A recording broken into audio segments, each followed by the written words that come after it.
Malice was unleashed yesterday.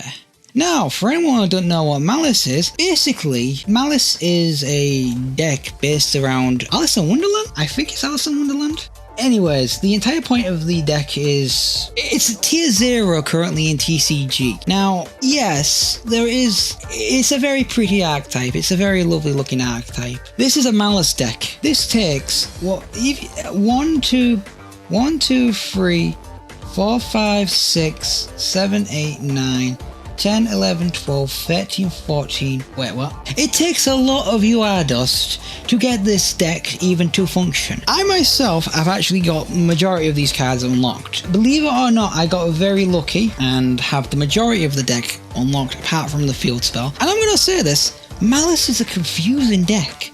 It is genuinely quite confusing.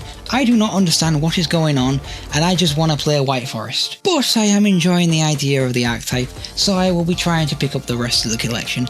Good day, sir. I am no longer going to be playing your game. We are now playing tier 0 Malice format here. Alice in Wonderland sounds cool. It is cool. Okay, I will actually talk. Okay, I will go into what my channel is actually kind of known for now. Nice game mechanics. 45. Yeah, I don't actually know. The point is it takes a lot of UR dust to get, and you're not getting 4,500 UR dust without cracking up and Mr. Wallet. Now, the Alice in Wonderland theme. I actually really like the design of Malice because the way that the cards actually function is they go to the banishment.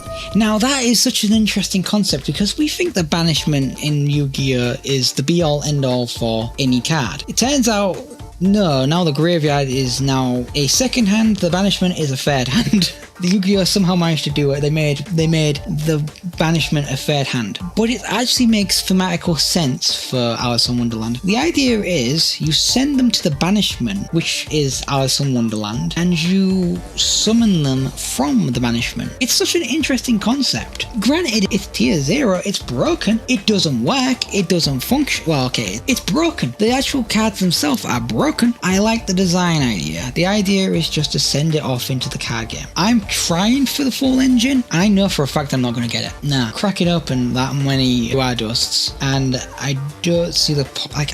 I want to play the deck at full power. I'm not really going to be like cracking up too much. I'm not going to be crying in my sleep because I can't play a tier 0 deck. The fact is I've played like White Forest. That was a tier 1 deck, but I played Unchained. To be more precise, I played Unchained, Labyrinth, DDD, and what was the other deck I played? Evil Twins. I've played all of them, and I have more fun with them decks. Granted, I do have fun with the Malice cards. I just don't see the cards to actually have fun with them, nor to learn lines with the deck, but I don't know, like, I like the deck concept-wise, but it's either and or for me. It's one of these ones where I can live or live without it. I'm looking forward to try and get the cards, but it's not my big sort of wants or desires. That being said though, it is actually quite an interesting deck concept. I do like the concept by itself. Shadowverse surpassed 2 million downloads. Now, I've written about this on Twitter a lot. I do not understand why this game gets hit. I do not get it. I genuinely don't. One of the few things about this game that I will get my tweet up is it's actually the pack. It's genuinely just the pack. I'll get my tweet up about it because it's kind of insane that this game gets so much hit when the game is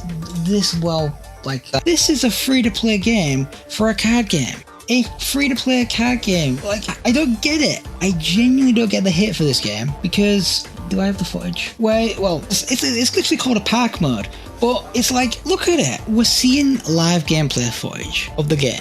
We're able to wander around finding people to fight. Compared to Master Duel, this is incredible. Like, it's incredible. Oh, I have my own little personal lounge area that I can invite people. I don't get the hit. And okay, the reason why people hate on the game is relatively stupid in my opinion. The only reason why people hate the game is you have to get a free of to then liquefy the card, your card. 100% get the reason why that's annoying. I get that. I 100% get why that's annoying. But think about this in like the grand scheme of things.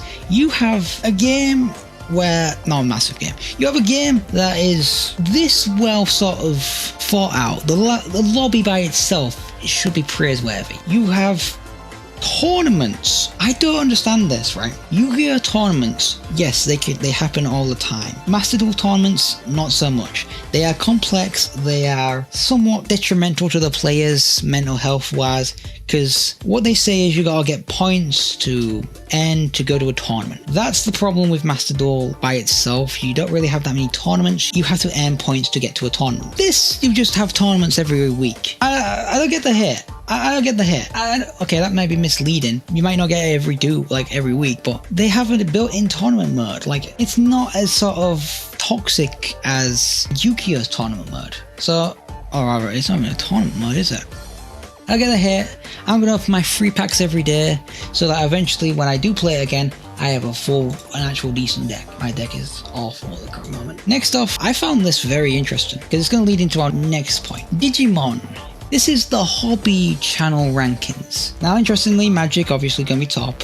We then have Pokemon, Yu-Gi-Oh is next, One Piece, Card Game, Lacan, I don't actually know how to pronounce that. Star Wars Unlimited, Digimon, I'm even going to try and pronounce that, Flesh and Blood, and Dragon Ball Card Game. The reason why I'm bringing this up is the sheer amount of things that's happening with Digimon over the last week has been quite insane. So let's talk about first the card game. The card game is literally going to be another gotcha game.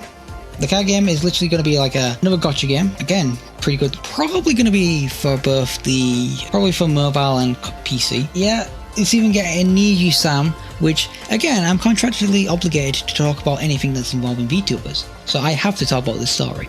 Forget about the fact that I actually like Digimon. I'm contractually obligated to talk about this because Niji-sama is going to be part of it. Back to the matter is, like, you can already see, like, Digimon has had a really, it's been odd because they've been doing a lot of things in this last week alone. They've had the card game explode. Well, not explode. The explode was the wrong word. It's being noticed. It's actually being worked on for once, which, as someone who's played the Digimon card game, it's nice to know that they're actually finally supporting the product. Like, it's no longer just a dead horse. They're actually making a new anime, which I was not really aware of. Beat Breaker. And for once, the main character is not wearing goggles. I find that kind of insulting though. That is quite insulting that the main character should always wear goggles in Digimon.